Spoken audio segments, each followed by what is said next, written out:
Godina Baalee Bahaatti daandiin aanaa Sawweenaa fi laga hidhaa magaalaa Godina Giniirii wal qunnamsiisu yeroo dheeraadhaaf suphaa dhabee manca'uusaa jiraattonni komatan.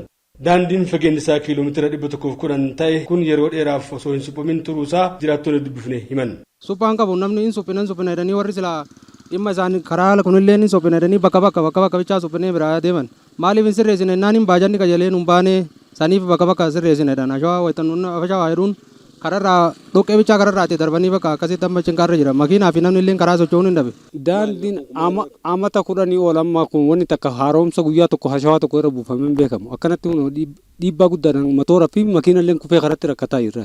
Naannoo keenya kanatti waan ajaa'ibaatu jira. Karaan kun adda roobaatiin namni keenya hagamtu irratti du'u. Qabeenyi biyya teenyaa meeqa irratti bada. Ganamaan iyyina galgalanii wanni tokko waan nuti kun jiru.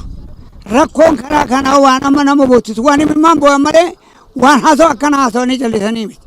Sababa kanaanis rakkoolee hawaas dinagdee adda addaatiif kan saaxilaman ta'uu dubbataniiru. Qaamni dhimma isaa ilaallatus furmaata akka itti laatu gaafataniiru. Rakkoon nu qunname dhoqqee kanaa fi karaa cite. Makiinaa baay'ee karaatti akka galabbatamaa jiru.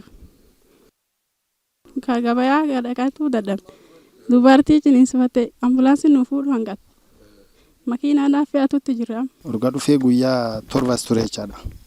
Yeroo an dhufu roobni waan roobuuf karaan nan mucucaate itti badee makiinni urgasanii asumatti hin jira hagammaatti nyaanni illee hin argamu asumatti warra motoraadhaan asi deddeebinee rakkachuu jira. Obbo Gosaa Alamaayyoo bakka bu'aan waajjira suphaa daandii damee godina Baalee Bahaa deebii laataniin ምስራቅ ባሌ አሁን ባለንበት ቦታ ላይ ገና ተዋቅሮ ገና ጅምር ላይ ያለ ሪጂን ነው። Waajjirri suphaa damee godina Baalee Bahaa yeroo dhiyoo hundaa'uu isaatti wal qabatee ammatti maashina tokko malee kan hin qabne waan ta'eef waajjira suphaa damee Oromiyaatiif gaafii dhiyeessinee jirra. Deebisee eeggachaa jirra. Hanga deebiin nuuf deebutti immoo qaamolee bulchiinsa sadarkaan jiran waliin taanee humna qabnuun rakkoo kanaaf furmaata yeroo laatuuf tattaaffachaa jira. Itti aanaan bulchaa godina Baalee Bahaa obbo Muhammad Ismaa'il akka ibsanitti torbeewwan dabran kana keessa bal'inaan haalli roobaa baay'ee karaa kana dura hin beekamne oliin rooba cimaatu roobaa jira. Isa kanarraa ka'uudhaan daandiiwwan aanaalee godina keenya hundaa jechuun karaa danda'amu daandii baay'ee manca'ee fi isa kana bu'uura godhachuudhaan rakkoon hawaasni keenya kaasaa jiru dhugaadha jechuudha.